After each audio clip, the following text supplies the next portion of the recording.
শহরে আবারও চুরি।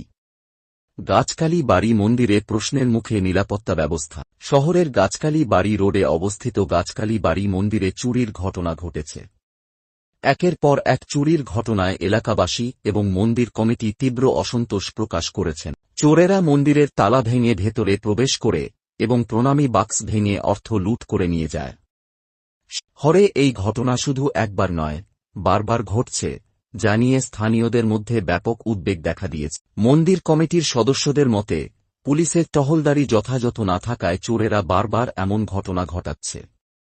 প্রশ্ন উঠছে, চোরেরা কি পুলিশের সামনে চ্যালেঞ্জ ছুঁড়ে দিচ্ছে, নাকি পুলিশের টহলদারি যথাযথ হচ্ছে না? এলাকার বাসিন্দারা জানান, যদি পুলিশ নিয়মিত টহল দিত, তাহলে এতবার চুরির ঘটনা ঘটত না।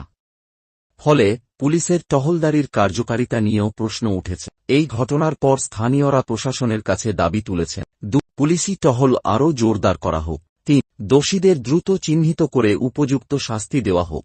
এখন দেখার বিষয়, প্রশাসন ও পুলিশ কত দ্রুত ব্যবস্থা নেয় এবং শহরের নিরাপত্তা পুনরুদ্ধারে কার্যকর পদক্ষেপ গ্রহণ করে কিনা।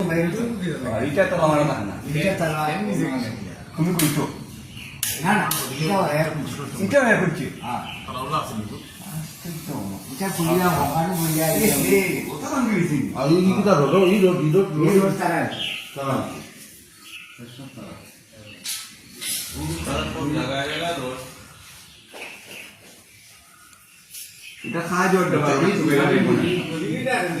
তিনটা আসছিল না ইটের আছে এটার মতো